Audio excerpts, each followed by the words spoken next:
Quim Torra isn't backing down on reinstating 4 deposed leaders both in jail or abroad. Today he postponed forming a new executive, but started a legal and political battle to make it possible. Hello, and welcome to Catalan News.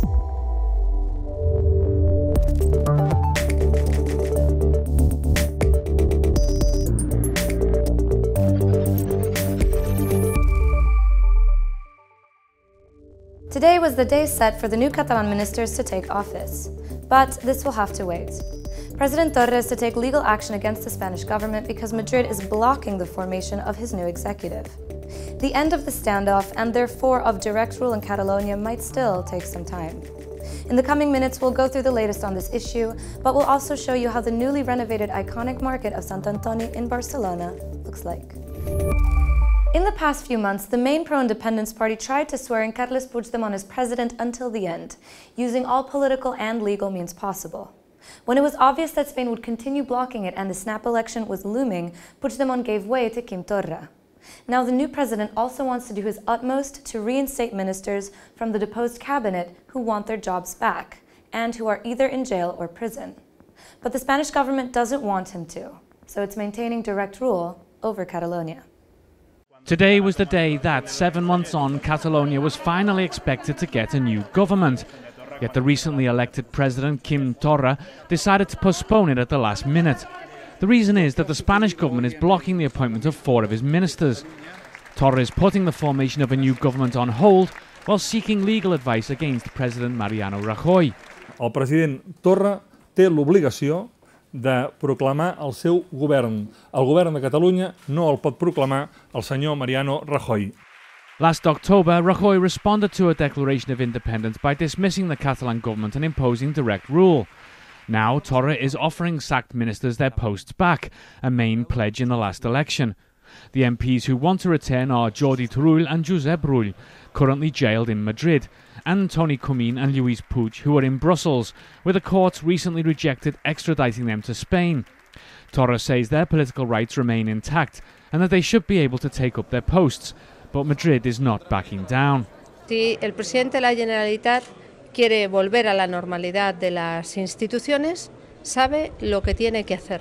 Respetar los intereses de los catalanes, que lo que necesitan es un gobierno efectivo. The political standoff in Catalonia is also taking its toll on the Spanish government. Today, Rajoy was on the brink of having his budget bill rejected in Parliament. Basque nationalists threatened Rajoy with withdrawing their support if direct rule remained in place. In the end, that didn't happen, and in exchange they secured financial incentives and political stability. The judicial independence case not only includes politicians. The leaders of the Catalan police ahead of the October 2017 referendum are involved in another branch of the proceedings. The former head of the Catalan police, Josep Lluís Trapero, his deputy and 2 deposed Home Affairs officials will have to go to trial. The Spanish National Court is prosecuting them on possible charges of criminal organization and sedition, something which could carry up to 15 years in jail. The judge in charge of the case is prosecuting them for not having stopped protests outside Catalan government buildings during a Spanish police raid last September, in the run-up to the referendum. Also, the National Court believes these 4 officials should have stopped the vote on October 1st, the day of the referendum itself, and did not help the Spanish courts in doing so. On referendum day, 1,000 people got injured due to the intervention by Spanish police. Last autumn, during those intense days, the question asked was about the possible negative economic effects time would bring. Today, though, we learned that a big multinational company with a branch in Catalonia remained unaffected. Nestlé, the food and drink company from Switzerland, noticed no impact from the political situation on their business.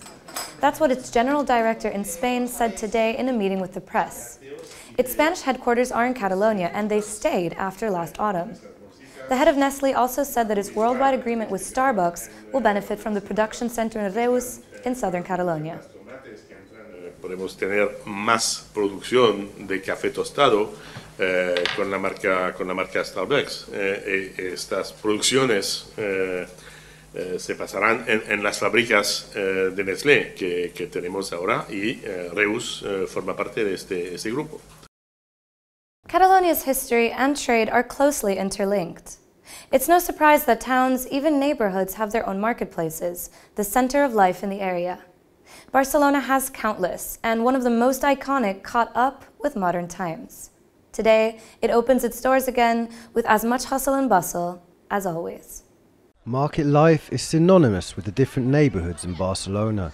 In fact, there are many throughout the city traditionally used as meeting points for locals and also, of course, for their daily needs. Some of the city's markets are more emblematic than others, such as La Boqueria in the centre by La Rambla. And now the city celebrates the reopening of another of its symbolic markets. It's been a long time coming. After 9 years of reforms, the iconic Sant Antoni market in the centre of Barcelona has opened its doors to the public once again today. But its renovation has not been easy, nor has it been cheap. All in all, it has cost around 80 million euros to restore the 19th century building to its former glory. Per Barcelona tenir el Mercat de Sant Antoni és una gran fita, vull dir, són 9 anys d'obres, 9 anys en el qual els periodistes han tingut que estar treballant, els comerciants, els propis veïns, per preservar aquest mercat. Sant Antoni Market will house a total of 235 establishments. These will be made up of a flea market section where all sorts of bric-a-brac and clothes can be found, a fresh produce section for the weekly shop, and a Sunday book market. As well as this, the market will also house a gym and even a little supermarket. For many local stallholders, it's been worth the wait, as they now look to the future now they've been reinstalled in the newly refurbished market. Molt esperançats de cara al present i al futur, i que esperem que la ciutadania respongui com sempre s'ha fet. But although the reopening of the Sant Antoni market marks a special day for the city and the Sant Antoni neighborhood, the renovated market received mixed reviews from locals. Está guapísimo, es lo mejor. Ya era hora que esté así. No m'agrada. Perquè això és un despelote. Tanta gent mirant, per lo menos compressin. Sant Antoni is one of the Catalan capital's neighborhoods that has been suffering the onslaught of gentrification in recent years, with prices on the constant rise. Only time will tell what impact the reopening of the market will have on this ongoing trend in the neighborhood.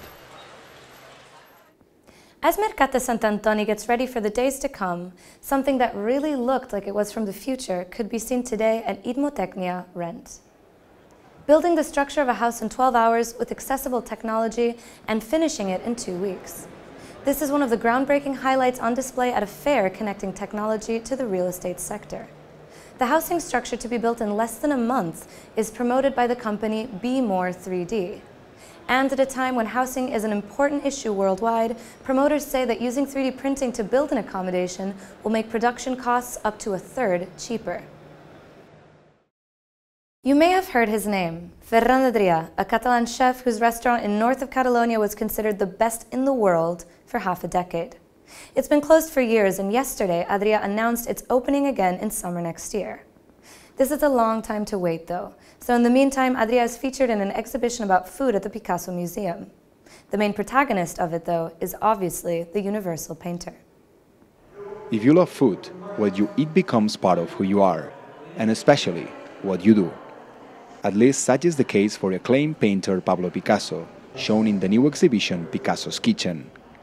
Born in Malaga, but having spent a significant part of his life in Barcelona, the artist saw the act of painting as sustenance and the act of eating as a metaphor for creation.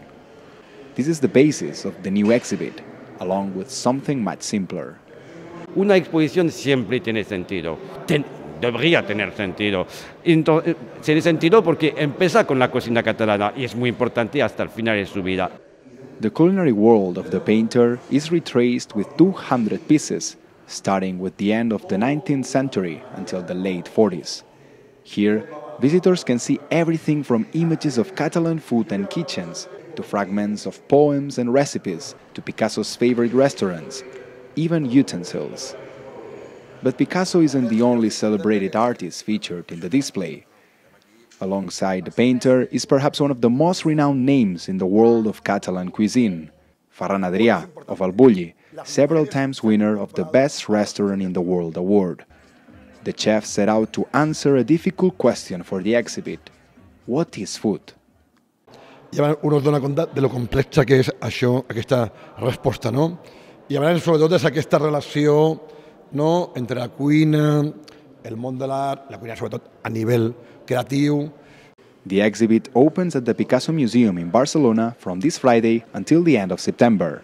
The perfect pre-dinner plan for both your creativity and your appetite. In the upcoming days, Barcelona's cultural offer also includes 4 concerts of the finest chamber music you can hear. The Quartet Casals will offer performances in the Catalan capital's auditorium, with 2 violins, a viola, and a cello. Before we go, sit back, relax, and have a listen at what you can expect. Thanks for following, and see you tomorrow.